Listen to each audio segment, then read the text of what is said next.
James Van Der Beek was known to millions as the face of a generation, but in the final chapter of his life, the story that has moved people most deeply is not about ratings, awards, or fame. It is about how he lived when life became fragile, how those closest to him gathered around him, and how his passing has been handled with restraint, grace, and care. When news of his death broke in February 2026, the reaction was immediate and emotional. Fans, friends, and fellow actors all asked the same questions. How was he in his final days? How did his family say goodbye? And what is the latest funeral update? Today, we are going to walk through that full story, including how James Van Der Beek is being remembered and what is known about his funeral arrangements. James Van Der Beek passed away on February 11, 2026, at the age of 48 after a long and difficult battle with stage 3 colorectal cancer. Although he had publicly shared his diagnosis in late 2024 and spoke openly about treatment and hope, his death still came as a shock to many. 48 felt too young.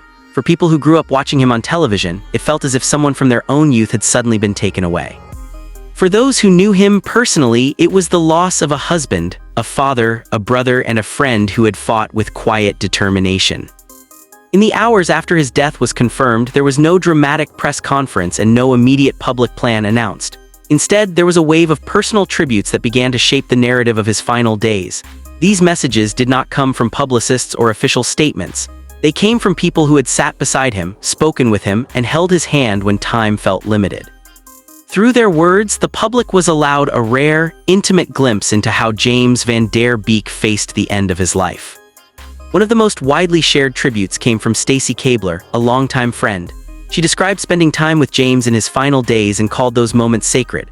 Her words focused on presence. She wrote about sitting quietly together, not rushing, not scrolling, not worrying about tomorrow. She spoke about holding hands and watching the sky change colors, about how knowing time was limited made every moment feel meaningful. According to her, James taught her more about being present in those days than any book ever could. She described him as calm, faithful, and deeply grounded, even as his body weakened. Her tribute struck a chord because it did not sound rehearsed or performative. It sounded like grief mixed with gratitude. She described James not just as an actor, but as an incredible husband and an extraordinary father, steady and devoted to his wife and 6 children. She spoke about how his smile never left him, even during the hardest moments, and how his strength came not from denial, but from acceptance and trust. Another deeply personal reflection came from designer Erin Featherston.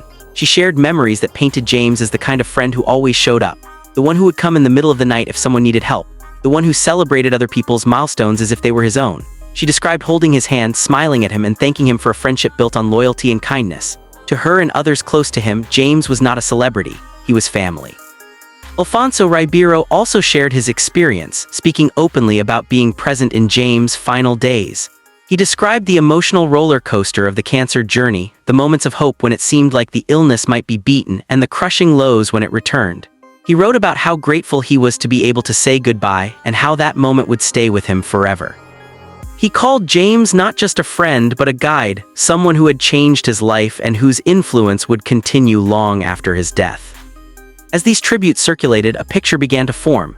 James Van Der Beek did not face his final days alone. He was surrounded by people who loved him deeply.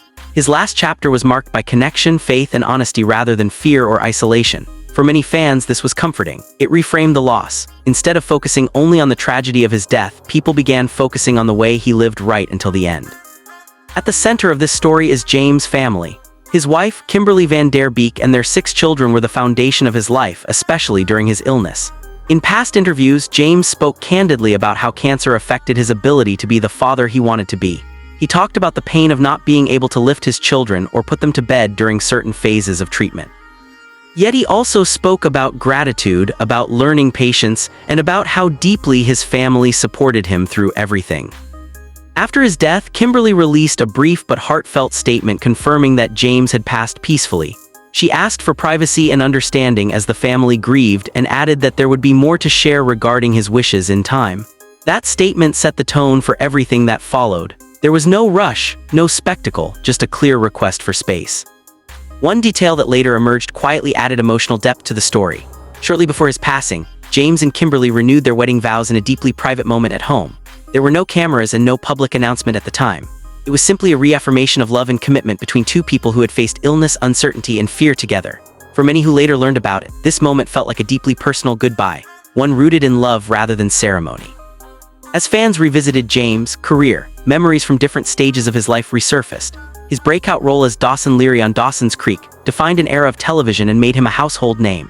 He later showed a willingness to evolve, taking on comedic roles, dramatic parts, and appearances that demonstrated self-awareness and range. Yet even as clips and interviews circulated again, the focus of public conversation remained on the man rather than the resume. People were less interested in what he achieved and more interested in who he was. That shift is important when talking about the funeral update. From the beginning, it has been clear that this is not being treated as a public spectacle. There have been no leaked dates, no crowded announcements, and no attempt to turn grief into content. Instead, the story has unfolded slowly, guided by the family's wishes and shaped by respect. As days turned into weeks, the absence of loud updates became meaningful in itself. It reflected the same values James seemed to hold in his final months. Slow down, be present, focus on what matters. For fans searching for information, this quiet approach has been both difficult and reassuring. Difficult because people want closure, reassuring because it suggests that the people who loved him most are being protected during the hardest moment of their lives. And now, at the end of this story, comes the most important and honest clarification regarding the funeral update. While James Van Der Beek has been honored through tributes, memories, and private moments of farewell among loved ones, no publicly confirmed funeral or memorial service details have officially been announced so far. The family has indicated that more information will be shared when the time is right. Until then, James Van Der Beek is being remembered not through dates and venues, but through stories of presence, faith, love, and a life that continued to give even as it was fading. In that sense, the way his passing has been handled may be the most fitting tribute of all.